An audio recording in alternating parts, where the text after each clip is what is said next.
सीता की अग्नि परीक्षा की कहानी। रामायण की कथा में सीता की अग्नि परीक्षा एक अत्यंत भावनात्मक और महत्वपूर्ण प्रसंग है। यह प्रसंग भगवान राम और माता सीता के जीवन की कठिन परीक्षा को दर्शाता है।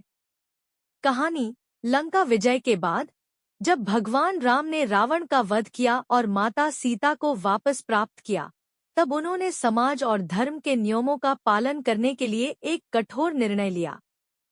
रावण ने सीता माता का हरण किया था और उन्हें कई महीनों तक लंका में रखा था।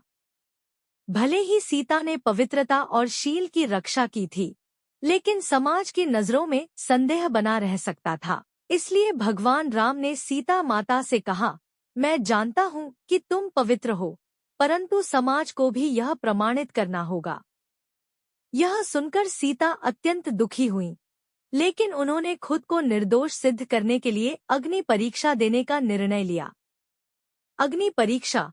सीता माता ने पवित्र अग्नि में प्रवेश किया और कहा, यदि मैंने मन, वचन और कर्म से राम के अतिरिक्त किसी को नहीं सोचा, तो यह अग्नि मुझे नुकसान न पहुंचाए।